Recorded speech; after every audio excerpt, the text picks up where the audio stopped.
दोस्तों 9 रबीउल अव्वल को जगह जगह ईद शुजा मनाई जाती है। सवाल यह पैदा होता है कि ईद शुजा क्या है। इस ईद को कुतुब मसालिक में 80 से ज्यादा नामों से मुज़य्यन किया गया है। यह ईद दरअसल अयाम अज़ा के खात्मे के ऐलान के तौर पर मनाई जाती है,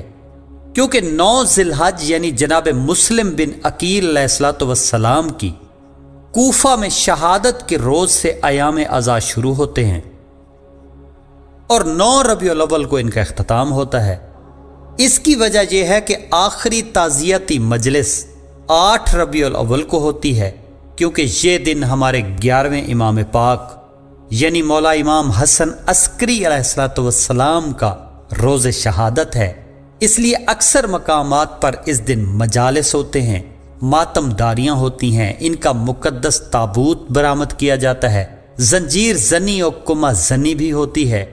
फिर 9 रबीउल अव्वल की शब को हमारे ज़माने के इमाम यानी इमाम महदी आखिरुज़्ज़मान अजलल्लाहु फरजो शरीफ की दस्तार बंदी की शब होती है, क्योंकि इस दिन मनसब इमामत उन्हें मुंतकिल हुआ था। ये मनसब इमामत तो उन्हें दिन ही को मुंतकिल हो गया था, मगर इस दिन उनके घर अतहर में बाबा पाक अलैहिस्सलाम के ताबूत की मौजूदगी में मुबारक देना मुनासिब नहीं होता। इसलिए इस मुबारकबादी को अगली रात पर रख दिया जाता है और 9 रबीउल अव्वल की शब को इनकी ताज पोशी की शब करार देकर इसे शब मुसर्रत और ईद आले अबा करार दिया जाता है। 9 रबीउल अव्वल की एक खसूसियत यह भी है कि इस दिन उमर इब्न साद मलून, जो करबला में यजीदी फौज का सिपा सालार था, वो जनाब मुख्तार सकफी अलैहिस्सलाम के हाथों वासिल जहन्नम हुआ था। 9 रबीउल अव्वल के दिन सोग के इख्तिताम का ऐलान होता है। आज तो ये रिवायात दम तोड़ती जा रही हैं, लेकिन कुछ अरसा पहले तक सादात व मोमिनीन के घरों की यही रिवायत थी कि 9 ज़िलहज को आले मोहम्मद अलैहिस्सलाम के गम में जो स्याह लिबास पहने जाते थे वो फिर इस दिन तब्दील किए जाते थे। यानी ये 3 माह अयाम अज़ा थे और मोमिनीन इन दिनों में सिर्फ स्याह लिबास पहनते थे। इन तमाम दिनों में इनके घरों में कोई खुशी नहीं होती थी और इसी तरह फिर 3 माह के बाद यानी 9 रबीउल अव्वल को इस सोग का इख्तिताम किया जाता था। बाज़ मकामात पर बुजुर्ग सादात उज़ाम की दस्तार बंदी भी की जाती थी, यानी इस दिन उन्हें काली की जगह रंगीन दस्तार पहनाकर सोग के इख्तिताम का ऐलान किया जाता था। इस दिन को सोग उतारी का दिन भी कहा जाता है। सराइकी में इसे सोलहावी कहा जाता है और इस दिन की मुनासबत से कसीदे वगैरह भी पढ़े जाते हैं और खसूसी नियाज का एहतमाम भी किया जाता है। ऐसा हरगिज नहीं है कि ये रिवायात हर जगह पे दम तोड़ गई हैं, बल्कि आज भी दुनिया भर में सादात व मोमिनीन के घरों में ये रिवायात जिंदा हैं। दोस्तों यहाँ एक और गलत फहमी का अजाला भी करता जाऊं, क्योंकि यहाँ बरादरान अहले सुन्नत की एक गलत फहमी को रफा करना भी जरूरी है कि आम तौर पर सवाद आजम में यह तसव्वुर पाया जाता है कि शिया इस दिन खलीफा सानी हजरत उमर बिन खिताब की मौत का जश्न मनाते हैं। हकीकत यह है कि ऐसी कोई बात नहीं है, क्योंकि इस्लाम की सारी तारीखें उठाकर देख लें कि हजरत उमर बिन खिताब का इंतकाल 9 रबीउल अव्वल को हुआ ही नहीं है, क्योंकि उसके इंतकाल का दिन 29 ज़िलहज है, जिसकी वजह से अक्सर मकामात पर 29 ज़िलहज को यौम हजरत उमर मनाया जाता है। कुछ अरसा कबल तो पाकिस्तान में भी यह दिन मनाया गया और सिपाही सहाबा ने शियों के अयाम अज़ा में मुदाखलत के लिए इसे यकम मुहर्रम को मनाने का ऐलान भी करवाया था और कुछ अरसा पाकिस्तान में यकम मुहर्रम को यौम हजरत उमर मनाया भी गया। और आज सरकारी तौर पर तो इस दिन छुट्टी नहीं होती, मगर रेडियो टीवी पर इस दिन यौम हजरत उमर के हवाले से कई प्रोग्राम दिखाए जाते हैं। इसलिए बरादरान अहले सुन्नत को इस दिन की ईद के बारे में किसी शक व शुबा में मुब्तला नहीं होना चाहिए।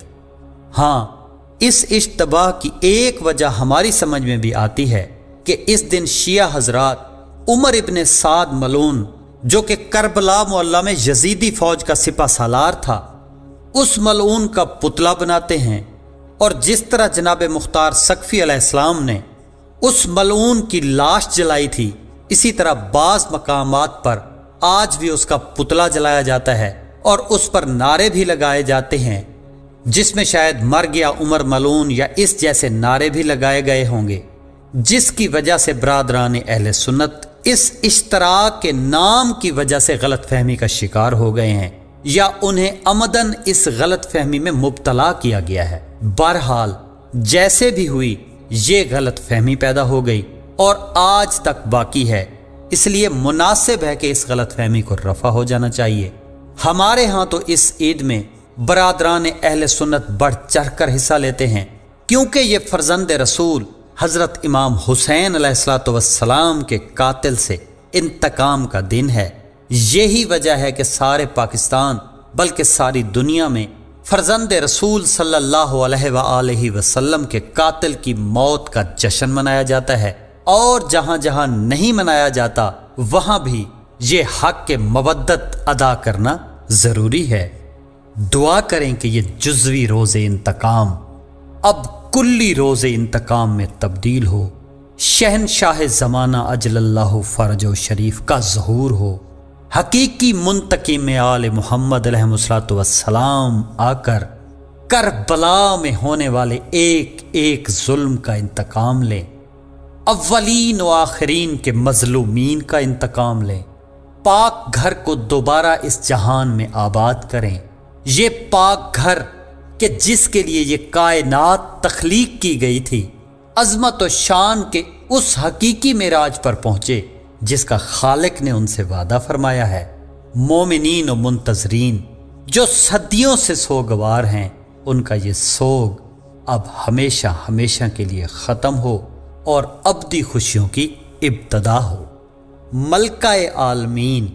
مادر حسنین کریمین صلوات اللہ علیہا، جو کہ اس پورے پاک گھر کی مالک ہیں، ان کا جگر ٹھنڈا ہو۔ سب مل کر دعا کریں، یا رب تو منتقم دی حکومت ہونے دکھا، ای پاک سین دا گھنے آکے اخوں بہا، بدلے گھنے تمامی وسے گھر ای سین دا، آوے حسن دا لال تے صدمے بھلن ولا، جا پھر دے پاک والی دا دنیا تے راج ہو، عادل دے سر تے ابدی مسرت دا تاج ہو۔ الہی آمین، الہی آمین، الہی آمین۔